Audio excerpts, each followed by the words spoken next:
No, it doesn't. I'm David Pepper. This lecture was presented on September the 18th, 2023 for the Egyptian Study Society and the Amarna Research Foundation. My presentation discusses the Amarna royal court after the reign of Akhenaten. The scene shown here was carved on a rock at Aswan. On the left, the court sculptor, Bek, is praising Akhenaten. On the right, Bek's father, sculptor named Men, is honoring Akhenaten's father, Amenhotep III. As you can see, when the Amarna period ended, Akhenaten and his images were erased from history. But what happened to Bek and the rest of Akhenaten's royal court after he died? Well, that's the subject of my talk tonight. Here's what I'm going to cover.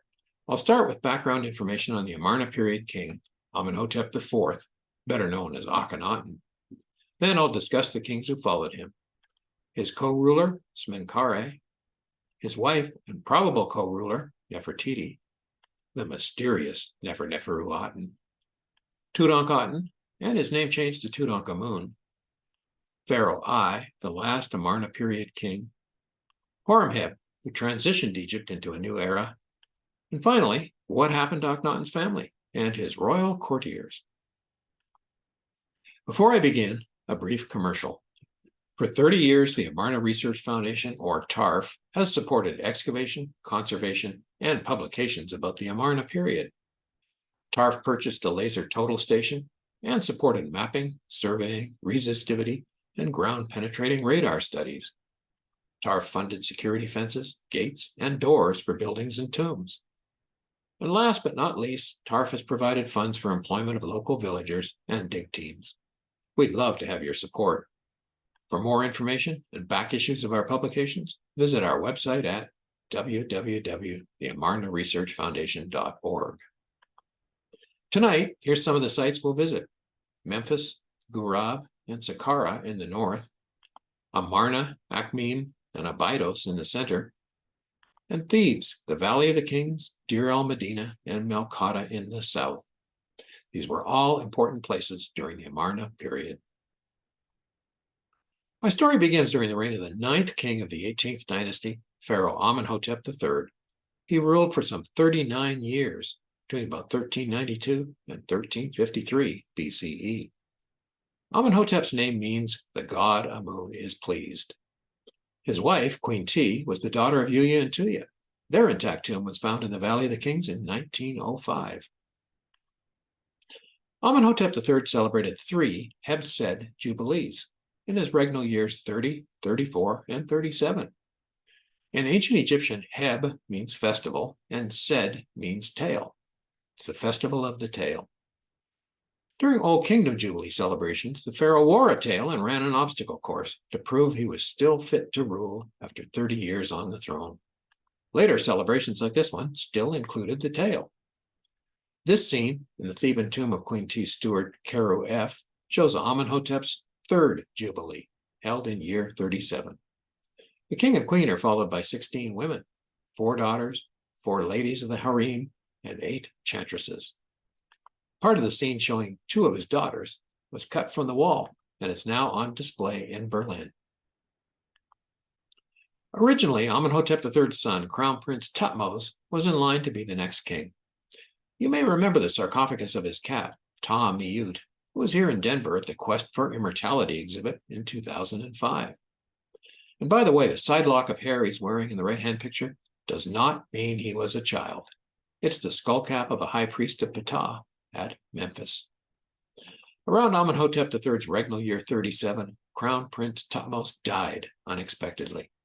So the king had to choose a new heir.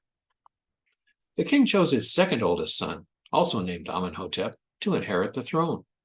He was around 23 years old and was probably appointed co-regent at that time. He's known to us as Amenhotep IV. Not everyone agrees there was a co-regency between Amenhotep III and IV. Some think that one king simply followed the other.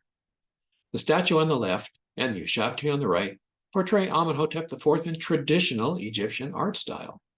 There's very few statues depicting this king while he was called Amenhotep IV. The Theban tomb of Amenhotep III's vizier, Amenhotep Hui, shows the cartouches of two kings, Amenhotep III and Amenhotep IV. An inscription in this tomb is dated to Amenhotep III's first Hebsed in regnal year 30.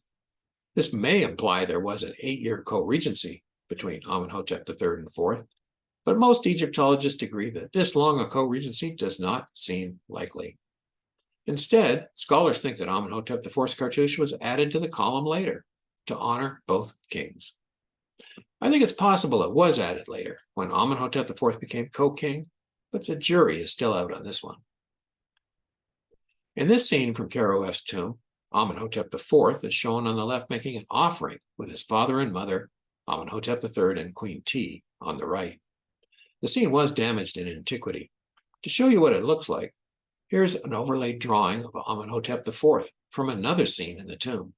And here's his father and mother, so their original depictions would have looked more like this. Here, Amenhotep IV and his father seem to be depicted as co-reigning kings. Amenhotep III died in his 39th regnal year, 2 years after his third jubilee. His mummy shows he was about 50 years of age, and he was buried in his West Valley tomb, WV22. So Amenhotep IV became the sole king of Egypt. During the next 5 years, Amenhotep IV probably lived in Waset, the city later called Thebes by the ancient Greeks. It's now called Luxor. While he ruled from Thebes, it's likely he lived in the palace built by his father at Melkata, just across the river from Luxor. Here's a reconstruction of its throne room. Impressive, isn't it? While living in Thebes, Amenhotep IV elevated the god Ra-Harakti to especially high status. At Karnak, he built 4 large temples just behind the Temple of Amun. 2 of these temples were open to the sun, and they focused on the solar disk, shown here on Ra-Harakti's head. Named the Aten, it was a sort of a god upon a god, and it had been worshipped for some time previously. The Aten's rays ended in hands, blessing the earth. The largest of Amenhotep IV's Karnak temples was called the Gem-Pa Aten. It means the sun disk is found. Amenhotep IV and his young wife Nefertiti were depicted in his Karnak temples. Nefertiti was probably around 20 years old when she married Amenhotep IV at about the time he became king. Nefertiti's headdress is shown by the blue arrow. Capped with 2 plumes, it's the crown traditionally worn by Egyptian queens. Nefertiti's origin is unknown. One theory is that she was a Mitanni princess and that her name, the beautiful one has come, refers to her foreign origin.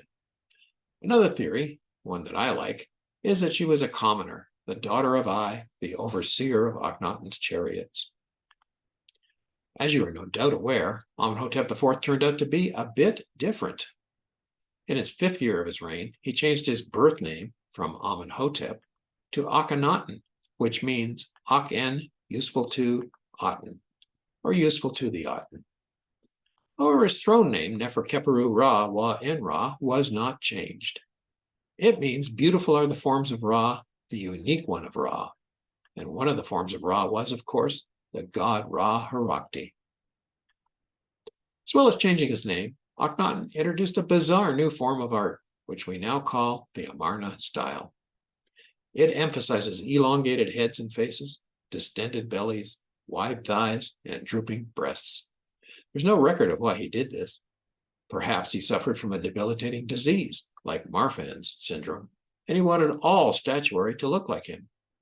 Or perhaps he just wanted to be different.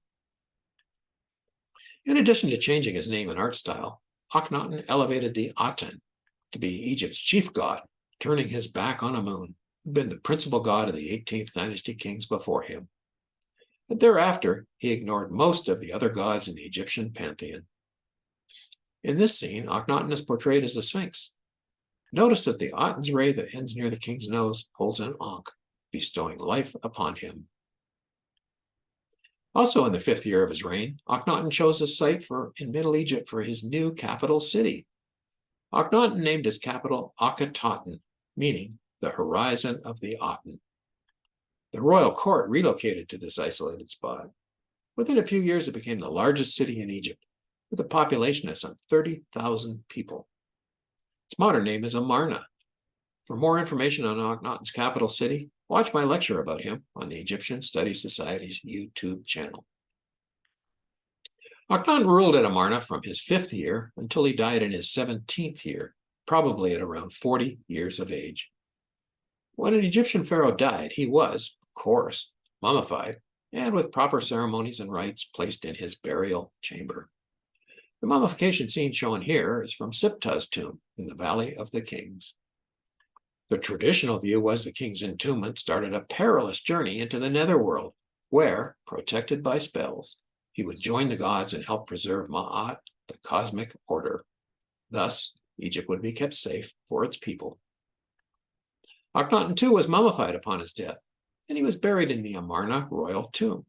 So far, so good. But Akhenaten's concept of the afterlife must have scared the daylights out of his followers. There was no judgment ceremony in front of Osiris, like the one depicted here. There was no weighing of the heart, and no beast standing by to devour the soul of those judged unfit to enter the afterlife. In fact, there was no heavenly field of reeds at all. Instead, it seemed that deceased souls remained where they died, resting at night and then greeting the rising sun each morning. Then, as long as the Aten cult priests made offerings to the departed souls, the deceased could rise again and enjoy each day among the living. Although invisible and unable to interact with people dwelling on the banks of the Nile, their ghostly spirits could enjoy a day in the sunshine, so to speak. But the deceased could only live again through the grace and favor of Akhenaten, both during his lifetime and forever after, as his spirit would be the only one who could communicate directly with the Aten. Within a couple of decades of his burial, Akhenaten's tomb was desecrated. His sarcophagus was smashed, his name and images were hacked out, and his mummy was likely destroyed. This fate probably extended to others who were buried with him, for when it was cleared in the modern era, the Amarna royal tomb only contained sarcophagus fragments, bits of bones, and mummy cloth. His smashed sarcophagus has been reconstructed, and it's now at the Cairo Museum. So, which king followed Akhenaten after he died? Well, that's the $64,000 question. The ancient kings lists are of no help. This tally of 76 kings, the left part of which is shown, is from the Abydos temple of Seti I, who ruled some 50 years later. Below is the complete list. It chronicles the first king Menes through the 76th king Seti I. King number 73 is Akhenaten's father, Amenhotep III, shown by the yellow arrow, and number 74 is Horemheb, shown by the blue arrow. But where are the Amarna kings who ruled between these two? Well, they're missing from this list. So, who did rule between Amenhotep III and Horemheb? Well, Akhenaten was one, but who else? To unravel this mystery, some detective work is needed. My first candidate is Smenkhkare. A few years before he died, Akhenaten tried to preserve continuity by appointing Smenkhkare as his co-regent. Smenkhkare, whose name means vigorous as the soul of Re, married Akhenaten and Nefertiti's oldest daughter, Merit Aten. Here, they are depicted as king and queen in the tomb of Mary Ray II, royal treasurer. They're also named as king and queen on a block found at Memphis. But a smooth transition of power was not to be, as Smenkhkare seems to have died shortly before Akhenaten. There's only been a few objects found at Amarna bearing Smenkkare's name. In the so-called Coronation Hall, just south of the Amarna Great Palace, was found a brick, shown upper right, stamped with Smenkkare's throne name, Ankh-Keperu Ra. His name was also inscribed on ring bezels, found by Flinders Petrie, bearing both Smenkkare's birth name, Smenkhkare Jeser Keperu, and his throne name, Ankh-Keperu Ra. A vase from Tutankhamun's tomb originally had the cartouches of both Akhenaten and Smenkhkare. This photo was taken by Harry Burton, and the reconstruction of its damaged cartouches was later done by German Egyptologist Christian Loben. The left two cartouches are Akhenaten's birth and throne names, and the right two are Smenkkare's birth and throne names. It supports the idea they were co-reigning kings. This limestone block depicting two co-reigning kings was found at Amarna. The left figure is thought to be Akhenaten, and the right, more youthful figure is probably Smenkhkare. There's no known statues of Smenkhkare. An anonymous head found in Amarna may be from a statue of him, as it is a young man with a gold band of royalty wrapped around his forehead. The uninscribed statue on the right was purchased from Henry Salt in 1826. It originally depicted an Amarna period king and his wife. On the back of the statue, you can still see the broken-off arm of a queen wrapped around the king's waist. It's been attributed to Amenhotep IV, but I think it could possibly be Smenkhkare. Some of the objects discovered in Tut's tomb were originally made for Smenkhkare. His coffin was recycled and used as Tutankhamun's middle coffin. You can see just how different the face on the middle coffin looks compared to the faces on Tutankhamun's inner and outer coffins, and on Tut's mummy mask. The coffin found in tomb KV55 had originally been attributed to Akhenaten based on its hacked-out cartouche, and the initial estimate that the mummy found inside was 35 to 40 years of age. But subsequent analysis by several forensic scientists indicate the mummy inside was actually around 20 years old at death, too young to be Akhenaten. The text on the foot of the coffin reveals it was actually made for Akhenaten's secondary wife, Kia, but then it was recycled and later used for a king who Egyptologist James Allen thinks was Smenkhkare. Smenkhkare does not seem to have had a tomb at Amarna, so how did he wind up in this Theban tomb? KV55 was excavated in 1907 by archaeologist Edward Ayrton. It was in poor condition as water had entered the tomb and the ceiling partially collapsed. It appears the tomb was originally constructed for Queen T, as it contained a huge shrine, a wall scene, and a number of objects belonging to her. Here's a drawing of what the left side of Queen T's shrine looked like when discovered. The image and name of Akhenaten had been erased. Later, the tomb had been re-entered. Queen T's mummy moved to KV35, and another mummy, in the mysterious KV55 coffin, was placed here. Russian Egyptologist Yuri Perepelkin mentioned in his book, The Secret of the Gold Coffin, that one of the gold foil leaves found in the KV55 coffin had Smenkkare's cartouche on it. Sadly, however, this foil can no longer be located. Within a few days of the tomb's opening, many other objects from the tomb disappeared and seemed to have been stolen. Tomb KV55 could be a lecture all on its own, and we don't know for sure if the mummy is Smenkhkare or how he might have got here. Another missing king is Nefertiti. This drawing is from the Amarna tomb of Panahesi, chief servant of the Aten. Here, Nefertiti and Akhenaten both wear king's crowns called the Hemhem. Here's a drawing by Floyd Chapman interpreting the same scene. You're probably more familiar with the earlier scenes of Nefertiti, like this stela shown on the left where Nefertiti is smiting an enemy of Egypt, wearing her more familiar blue crown of a queen. Could Nefertiti have been co-king? The scene on the left shows Akhenaten and Nefertiti both wearing king's crowns. And on the stela shown on the right, Akhenaten wears the blue kepresh, or war crown, and Nefertiti wears the pashent, the double red and white crown of a pharaoh. And on this unfinished scene, Akhenaten wears a king's cot crown, and Nefertiti wears the blue war crown of a king. These depictions of Nefertiti wearing king's crowns imply that she and Akhenaten shared a co-regency in the last year or two of Akhenaten's reign. This also supports the idea that Smenkhkare died before Akhenaten. However, back to my earlier question, who actually followed as king after Akhenaten died? Popular belief implies that his 9-year-old son, Tutankhamun, became the next pharaoh, but it's much more complicated than that. Written evidence has been found that the next king was named Nefer-Neferu Aten. Translated, it means, beautiful is the beauty of the god Aten.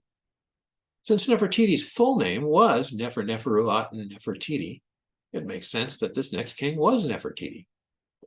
But there's disagreement over this, as both Smenkhkare and Nefer-Neferu Aten had the same throne name, Ankh-Khepru Ra. Another discovery on a ring bezel showed that King Nefer-Neferu Aten's name was sometimes written with a female ending, Ankhet-Khepru Ra. And the cartouches found in the gate of the North Riverside Palace at Amarna, shown here on the right, say Nefer-Neferu Aten was beloved of Akhenaten and effective for her husband. These facts led Aidan Dodson to propose that Neferneferuaten was none other than Nefertiti, who'd been previously named co-ruler just before Akhenaten's death. King Neferneferuaten's inscriptions have been found in the North Riverside Palace, in the House of Renefer, and on this stela fragment, discovered in Amarna by Petrie. Neferneferuaten's birth and throne names are shown in the blue box. This hieratic graffito was left in Pawa's tomb at Thebes. It states that King Ankheperu Ra, that is, Neferneferuaten, constructed a funerary temple at Thebes during the third regnal year of her rule. The remains of this temple have not been found, but the fact it was in Thebes may suggest that Neferneferuaten was the king who abandoned Amarna and moved the royal court back to Thebes. Neferneferuaten reigned for at least 3 years. The king was female, that's clear, and Nefertiti is the only female known to have used this name. So I think it's very likely that Nefertiti was initially co-ruler with Akhenaten and then sole ruler as Neferneferuaten after his death. There's a couple of other possibilities, however. Perhaps Nefertiti was regent to the next king, Tutankhamun, since he was only about 6 years old at the time of Akhenaten's death. In this scenario, Nefertiti, calling herself Neferneferuaten, co-ruled with Tutankhamun, similar to the relationship Hatshepsut had with her young stepson, Thutmose III. Another theory is that Neferneferuaten was actually Smenkkare's wife, Aten, who assumed the throne after both Akhenaten and Smenkhkare died.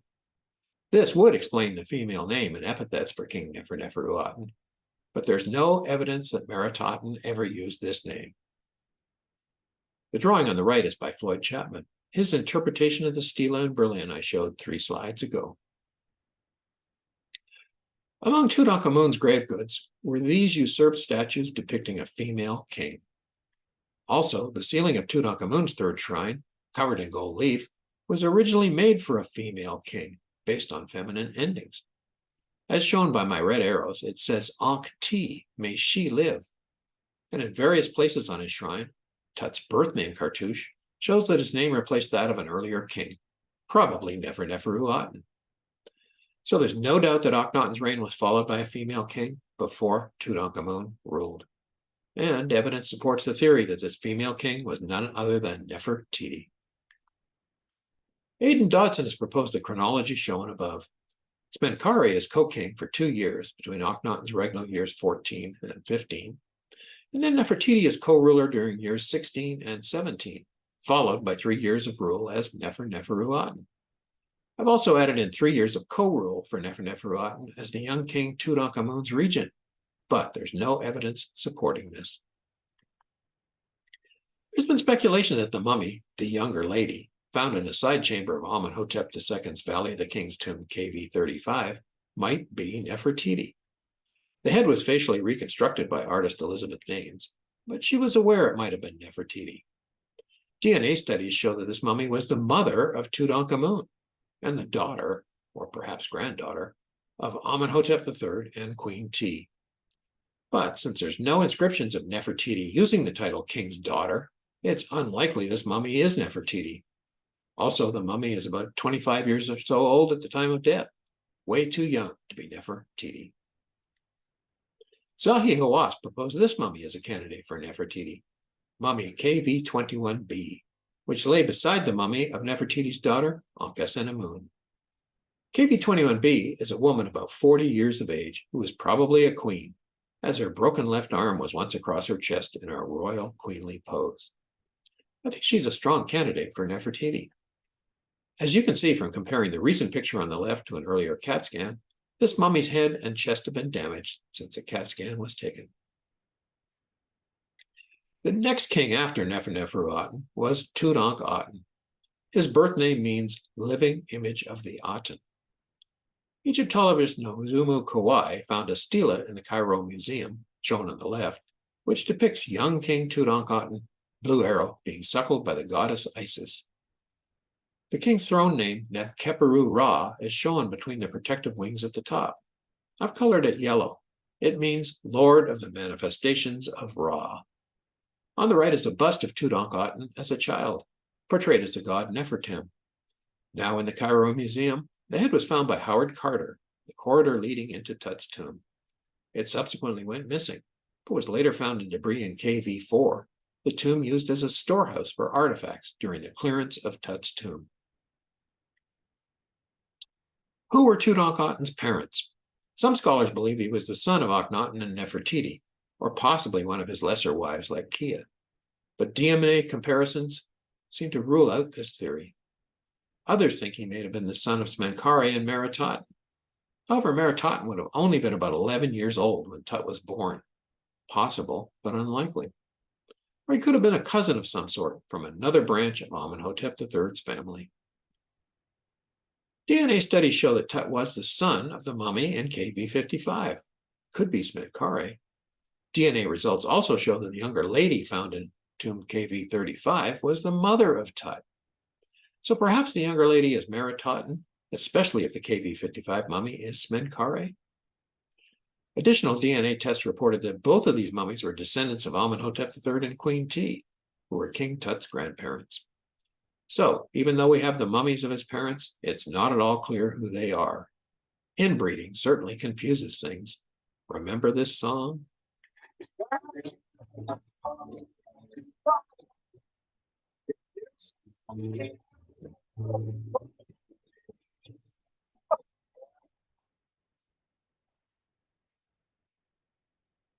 Regardless of who Tut's parents were, we do know quite a lot about the young boy king. We know his wet nurse was named Maya. Her tomb was discovered at Saqqara in 1996. She's shown in the upper left with Tutankhamun, portrayed as an adult sitting on her knee. Some Egyptologists speculate that Maya was none other than Nefertiti, Akhenaten's daughter and Smenkkare's wife, but others disagree. Two scenes in the royal tomb at Amarna show Akhenaten and Nefertiti mourning the death of their second oldest daughter, Smenkhkare, who died in regular year 12. In both scenes, a woman is holding a baby who may be Tutankhamun. I put a red box around her in the upper scene and a blue box in the lower. It's also speculated the woman is none other than Tut's wet nurse, Maya. The obvious question regarding the young king is, where did he grow up? The answer is certainly he was raised in one of the harem palaces, as they were the residences of the royal women. But which harem palace? Amarna, Melkata, Ghurab, Memphis? All are known to have had harem palaces during the Amarna period. I think it depends on who Tut's parents were. Amarna, if he was the son of Smenkhkare and Nefertiti, Melkata, if he was the son of one of Amenhotep III's daughters and their husband, or perhaps even Ghurab or Memphis, if Tut's parents were some other relation. Child-sized objects found in Tut's tomb confirm he became king while still a young boy. These include a small crooken flail and two child-sized thrones. Egyptologist Marianne Eaton-Krauss thinks the child-sized golden throne was his coronation chair when he was proclaimed pharaoh. It still bears his name, Tutankhamun. The picture on the left shows Akhenaten and Nefertiti with their three oldest daughters, Nefertiti, Smenkhkare, and their third youngest daughter, Ankhesenpaaten, whose name means she lives for the Aten. She was probably born around regular year 5, just before the move to Amarna. Ankhesenpaaten married Tutankhamun about the time he became pharaoh. She was probably 3 or 4 years older than him. In the right-hand picture, she's shown as a teenager on the back of one of Tut's thrones. The headless mummy KV21A, found by Belzoni in 1817, has been shown by DNA analysis to be the mother of the 2 unborn fetuses interred in King Tut's tomb. The KV21A mummy is almost certainly Tutankhamun's only known wife, Ankhesenpaaten. The headless mummy was found next to mummy KV21B, who, as previously mentioned, is probably the mummy of Ankhesenpaaten's mother, Nefertiti. So here's what we know of Tutankhamun's family tree, based on DNA findings. And as I previously stated, though, we don't actually know the name of Tut's parents. But where did Tutankhamun and his wife live after he became pharaoh? Good question. He certainly could have lived at Amarna, or at Thebes, since there was a huge unoccupied palace at Melkata. But some scholars speculate Tut relocated to Memphis instead, based on the number of members of his royal court who constructed tombs there. We don't know exactly when Tut changed his name to Tutankhamun, the living image of Amun, honoring the god Amun instead of the Aten. Similarly, his wife's name was changed to Ankh-Essenamun. Her life is for a moon. In his fourth regnal year, using his new name, Tutankhamun, he issued a decree, now called the Restoration Stela. It said he was, and I quote, rebuilding the gods' sanctuaries, supplying them with divine daily offerings, adding to that which had existed before, and doing more than my predecessors had ever done, end quote. By the way, the chisel marks along the center of the stela are from a later unsuccessful attempt to split the stone in half. Here's a close-up of part of the Restoration Stela. I've highlighted a section that says, quote, now his majesty is in his palace, which is in the house of Amenhotep, end quote. Amenhotep was the throne name of Thutmose I. The house of Amenhotep was located in Memphis, according to another inscription written by King Ay. This tells us that by year 4, Tutankhamun was living in his palace in Memphis. According to one of Tut's courtiers, named Uzurhat, Tutankhamun constructed a mortuary temple at Thebes. I previously mentioned Tutankhamun's throne name was Neb-Keperu-Ra. Recycled blocks at Karnak show his mortuary temple called the Mansion of Neb-Keperu-Ra was built somewhere nearby. Tut's erased cartouches on blocks from this temple are shown by the white arrow in the left picture and his erased figure by the yellow arrow on the right. Additionally, 2 colossal statues, one of which is shown here, and a mud brick stamp with Tut's name were found in the ruins of Ay's mortuary temple, which was ultimately taken over by Horemheb. So it seems that a mortuary temple for Tutankhamun was begun on the West Bank, but it was built over by later kings. Some have speculated that Tutankhamun was a weak child, crippled, deformed due to inbreeding. Claim has been made he had a club foot and needed a cane to walk. Others dispute this claim, saying his mummy shows no evidence of deformity, and the depictions of him fighting Egypt's enemies describe real events. And several scholars have even proposed that Tut may have been killed in battle. Another recent theory is that a fracture on Tut's left knee and damage to his chest and spine were due to a hippopotamus bite, which would have been fatal. Dr. Ben Hare presented this theory at his ESS lecture in March 2023. His theory is supported by the fact that Tutankhamun seems to have enjoyed hunting and fishing, as scenes on objects from his tomb show him hunting with a bow and arrow, a throw stick, and on a boat poised to throw a spear at something in the water, perhaps a hippo. Here's a couple of modern illustrations on papyri that are easier to see than the figures on the original gold foil. The Amarna period kings used chariots a lot, and there are several depictions of Tutankhamun in his chariot, like this scene where the king is chasing and shooting arrows at gazelles and ostriches. Here are several of the chariots found in Tut's tomb. There's been speculation that Tutankhamun was either killed outright or sustained injuries that were later fatal after falling off his chariot.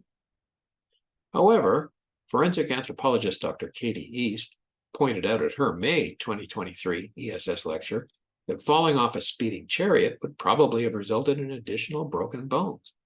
She said the evidence on his skeleton could have resulted from some kind of accident, but it's unlikely it was a fall from a chariot. Whatever the cause of death, after only 10 years on the throne, 19-year-old Tutankhamun died, and he was laid to rest in tomb KV62 in the Valley of the Kings. Disturbed at least once soon after his burial, his mostly intact tomb lay undiscovered until found by Howard Carter in 1922. Crammed full of grave goods, his small tomb was probably originally intended for someone else, and he was hastily interred in KV62 while the paint was still wet on its walls. Of course, we do have Tutankhamun's mummy. It was found in his tomb, and it's the only royal mummy still in his tomb. That is, that we know of, since there are a few kings' tombs that have not yet been found. A number of objects found in Tut's tomb were originally made for someone else. The female figure in the top left and the pectoral below bear the partially erased name of Nefer-Neferu-Aten. The gold canopic coffinette on the top right and the full-size golden middle coffin below were originally inscribed for Smenkhkare. Even the golden mask shown in the center, which was found draped over Tutankhamun's head and shoulders, has been shown to have been originally made for someone else, possibly Nefer-Neferu-Aten. But why Tutankhamun wound up with recycled burial goods is a mystery.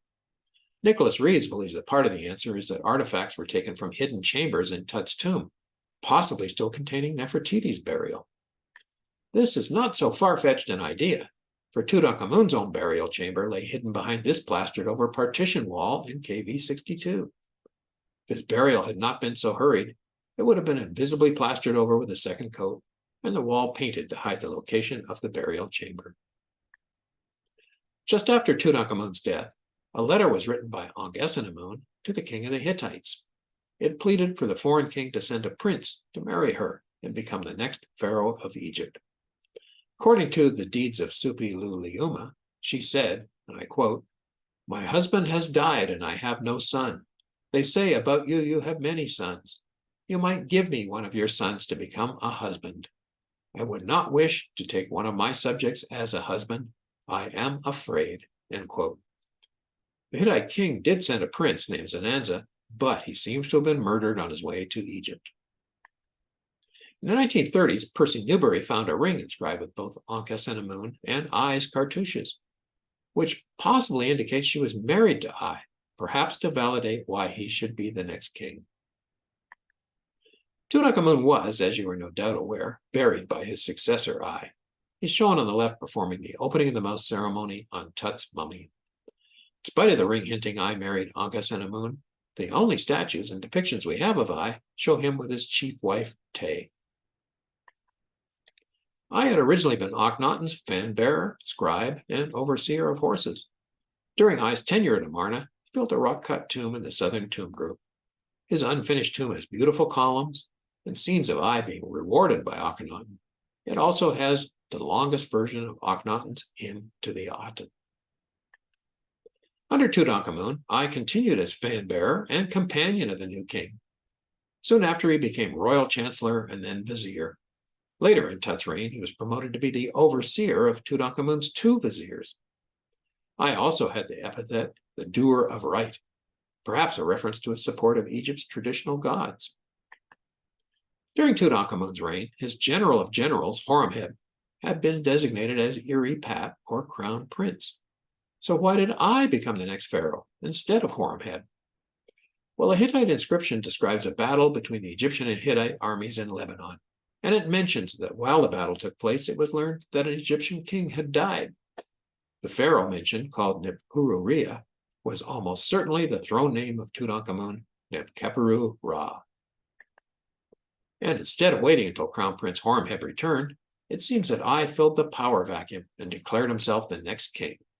Like the song from The Lion King,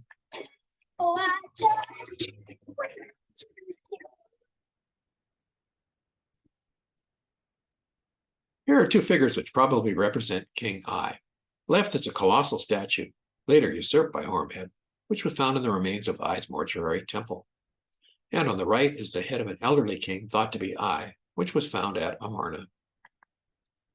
During his 4-year reign, Ay built a temple dedicated to Min at Akhmin, 82 miles downstream from Luxor in Middle Egypt. Ay also built a mortuary temple on Luxor's west bank, probably on top of the site begun for Tutankhamun. Ay's mortuary temple was later taken over by Horemheb. When Ay died, he was buried in the West Valley tomb WV-23. This large tomb is decorated in the same style as Tutankhamun's small tomb in the Valley of the Kings. It appears to have been painted by the same artists who painted Tut's burial chamber. It seems likely that Ay's tomb was originally intended for Tutankhamun. In an ironic coincidence, it seems that Horemheb was away again, commanding Egypt's army in Syria when Ay died. During Ay's reign, he had appointed yet another army general, Nakhmin, to be his Iri-Pat, or crown prince. Nakhmin's name means the god Min is strong. An inscription on one of his statues, now in Cairo, implies that Nakhmin was also Ay's son. It's recorded that Ay died in his 4th regnal year during the 4th month of the flood season, that is, in November. Horemheb subsequently returned to Egypt, was crowned king in the next year's Opet festival, 10 months later. There's no record of who served as king during this interval. Was it Nakhmin?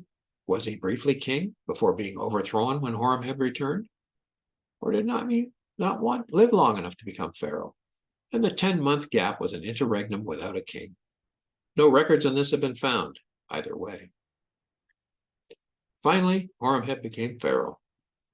One of Akhenaten's generals, Ay may be the same person who Tutankhamun's reign changed his name to Horemheb, which means Horus in festival. A statue of Horemheb seated as a scribe was found in his original tomb at Saqqara. That tomb was constructed during Tut's reign, when Horemheb was king's deputy and overseer of the generals of the two lands. On the left is a scene from Horemheb's Saqqara tomb. It shows him being rewarded with the gold of honor by Tutankhamun. While still a general, Horemheb was married to his first wife, Amenhotep. In the bottom right scene from KV 62, Nazuma Kawai has proposed the last person pulling Tutankhamun's funeral sled is none other than Horemheb. Since 70 days would have elapsed after Tut's death for mummification, it would not have been possible for Horemheb to return from Syria in time to attend Tut's funeral. But even if Horemheb was somehow close enough to Thebes to arrive in time for Tut's funeral, and he's depicted here, why would he wait another 8 months to be crowned king? In his coronation, Horemheb sailed up the Nile from Memphis in a flotilla, which included a boat with a statue of Horus enshrined. On his arrival at Thebes at the start of the Opet festival, he claims he met with the priests and gods of Egypt to show that Horus had chosen him to be the next pharaoh. The lengthy text of this event, recorded on the walls of Luxor Temple, seemed like a justification speech, detailing why he deserved to be the next king. On Luxor Temple's Opet scenes, Horemheb recarved his name over that of Ay, no doubt justifying that he, and not Ay, was the legitimate heir to Tutankhamun's throne. For more information on the Opet festival, my lectures on Luxor Temple and Hatshepsut cover it in some detail. Both are available on the ESS YouTube channel.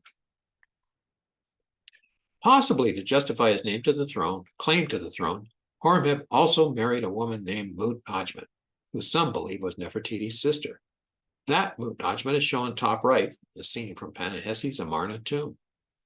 Left is a photo of a statue pair of Horemheb, who's damaged, and Mut-Najmet. Bottom right is a depiction of Mut-Najmet as a sphinx, shown on the side of the throne. As payback for Akhenaten's defacing of Amun's monuments, Horemheb seems to have ordered the destruction of Akhenaten's statues, wall scenes, and temples. He also replaced Tutankhamun and Ay's cartouches with his own. Earlier, I mentioned Akhenaten's Karnak temples, built during his first 5 years while he reigned as Amenhotep IV. These temples survived until the reign of Horemheb. Today, there's nothing left of Akhenaten's Karnak temples except an empty field where they once stood. Akhenaten's Smenkhkare temple was originally fronted by these colossal statues, which stood in front of the support pillars. Here's an artist's impression of the front of the Smenkhkare. Excavations in 1926 found the remains of 30 broken colossal statues in a trench next to where the temple's entrance once stood. Several of these statues are on display. The left one is at the Cairo Museum, and the other two are at the Luxor Museum. At Karnak, during his reign, Horemheb added the pylon, now called number 2, the western ceremonial entrance from the Nile. Horemheb also built pylon 9 along the Opet festival parade route, and he completed pylon 10, which formed the south gate at Karnak. Pylon number 2 is now in front of the hypostyle hall, which was constructed a few years after Horemheb's reign by Seti I. Top left is an illustration of Horemheb's entrance pylon. It's inscribed on the wall of the Temple of Khonsu, which was built and decorated by Ramses III 150 years after Horemheb's reign. Horemheb's pylon 9 is the one which now has its center section missing. When I was there last, it was slowly being reconstructed by the crane shown in the top picture. The bottom photo shows how it looked around 1900, before it was stripped of its filling of Amarna period Talatat blocks, leaving the hollow center seen today. The reconstruction, the black arrows point past the 9th and 10th pylons along the Opet festival parade route towards Luxor Temple. During Horemheb's reign, 50,000 Talatat blocks from Akhenaten's Karnak temples were used as filler for the interior of his pylons. It's fortunate that Akhenaten's temple blocks were recycled, as that helped preserve them from the elements.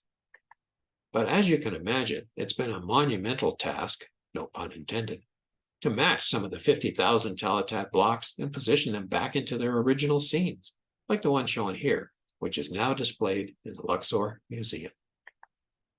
Pylon 10 at the south entrance on the way to Luxor Temple was previously started by Amenhotep III, but it was completed and decorated by Horemheb.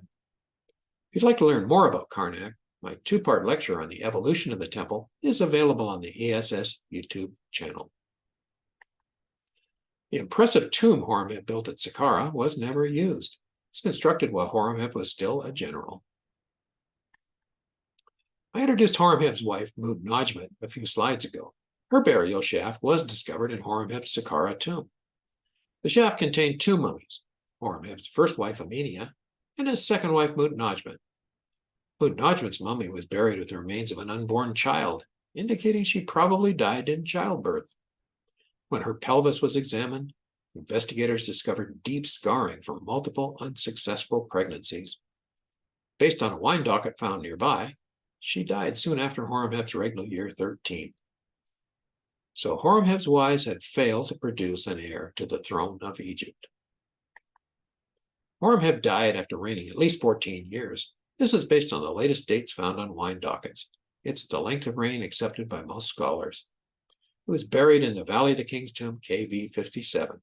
His mummy has not been identified. To provide for succession, Horemheb turned to his trusted general, Pau-Ramassu. Who was this Pau-Ramassu? During the reigns of Tutankhamun and Ay, a soldier named Pau-Ramassu, meaning Ra has fashioned him, had risen up through the ranks to become a troop commander and then the overseer of horses. Under Horemheb, Pau-Ramassu became the overseer of the fortress, the overseer of the city, and finally, vizier of the north.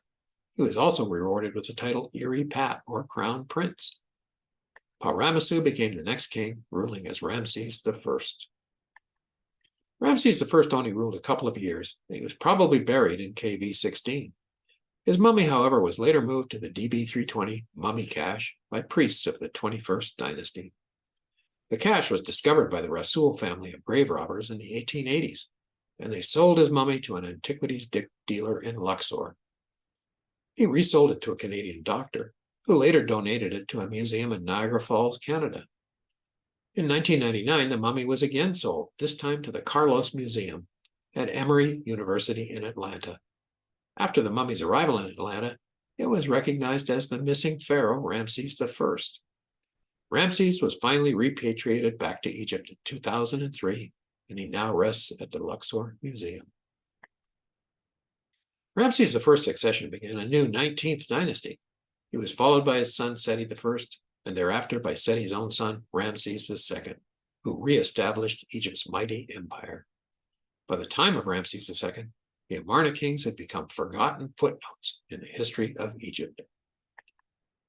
So far I've covered the kings and wannabes who followed Akhenaten, but what happened to the other members of his royal court? Well, many of these officials left Amarna and kept their positions under the new pharaohs who followed. That's the subject of the final part of my talk. By the way, here's what the king's courtiers heard when Pharaoh arrived.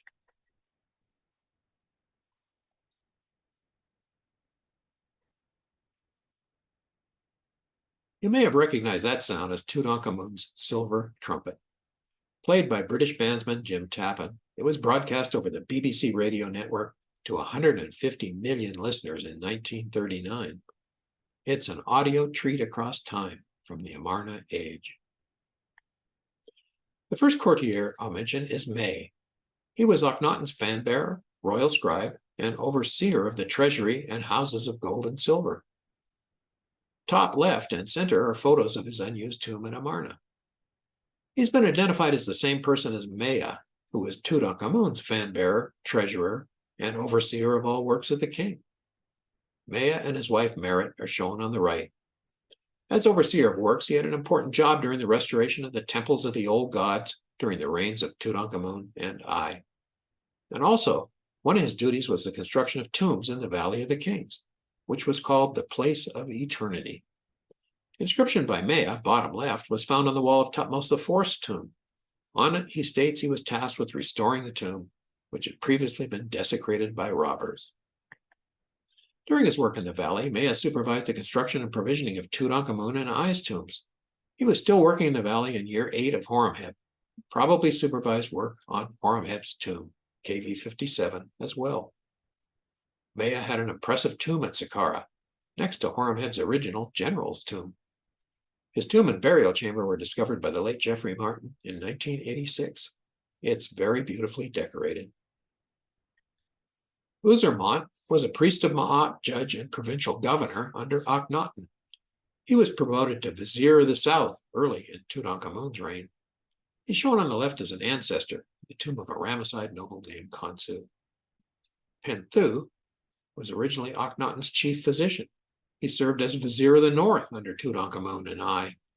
He's shown in the drawing on the right from his unused tomb at Amarna. I showed the bottom photo previously. It's from the tomb of Tutankhamun.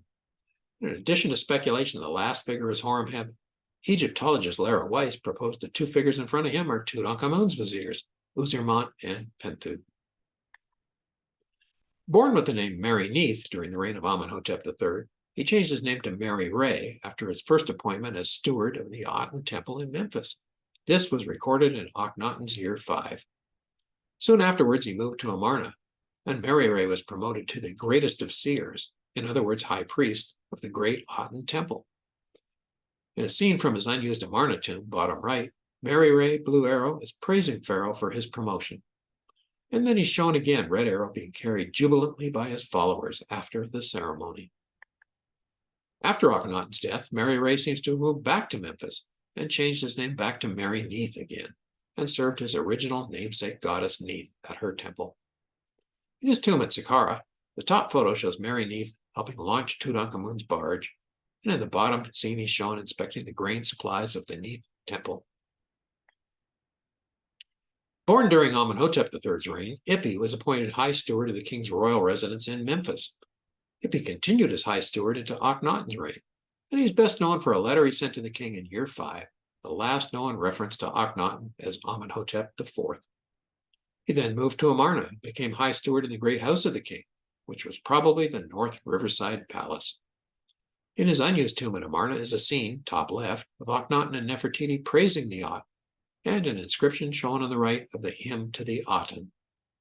After Tutankhamun became king, Ipi moved back to Memphis, carried on as high steward of Tutankhamun's residence.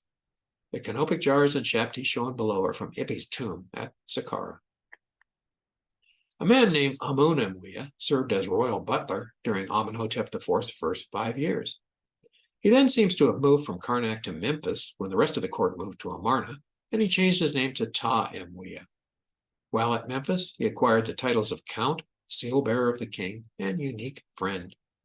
Ta-Emwea continued to serve as royal butler during the reign of Tutankhamun. In his tomb at Saqqara, Ta-Emwea is inspecting Pharaoh's estates. The white arrow shows the boats he used to travel up and down the Nile. His wife, Mia, yellow arrow, sits in a tent on the riverbank watching her husband inspect the crops. While traveling, Ta-Emwea uses a chariot, blue arrow, guarded by Medjay troopers. Ta-Emwea's burial shaft and sarcophagus were recently found by Egyptologist Ola El Aguzi. I already mentioned Maya, Tutankhamun's Manat, or wet nurse. Her tomb at Saqqara, shown above, has recently been opened to visitors. I showed the photo on the left of Tutankhamun sitting on Maya's knee a number of slides ago during the discussion of the young king Tutankhaten. The bottom photo, a priest in a leopard skin robe, is performing the opening of the mouth ceremony on Maya's mummy. Hui was the head of traders of the Aten Temple during the reign of Akhenaten. In this important position, Hui supervised the acquisition of goods for the temple. It isn't known if Hui worked at the Aten Temple in Karnak, Memphis, or Amarna. His tomb is now lost, so we don't know which king after Akhenaten was ruling when Hui died. The ship shown below is a cargo ship carrying goods bound for Egypt. Sometimes referred to as a biblos ship, these ocean-going vessels brought in exotic goods. Above is a Nile cargo boat, propelled by sail and oars. These ships transported domestic goods up and down the length of Egypt. Ptah was the head of gold foil makers during Akhenaten's reign. He lived on until at least the reign of Horemheb. His tomb was located at Saqqara, shown above with his wife, 2 sons, and a brother on a scene in Cairo, which was chiseled out from his tomb. Below, in another scene, Ptah supervises the construction of a shrine. He probably reported to Maya, who in addition to being overseer of the treasury, was also overseer of craftsmen of the king during Tutankhamun's reign. Common name during the Amarna period was Hatie. Some scholars have proposed that Hatie, Akhenaten's overseer of works at Amarna, is the same person as a man named Hatie, also known as Uzurhat, the overseer of works in the place of eternity, the Valley of the Kings. The Amarna Hatie had a house with a beautiful door lintel, shown on the left, which was uncovered in 1931. It's now in Cairo.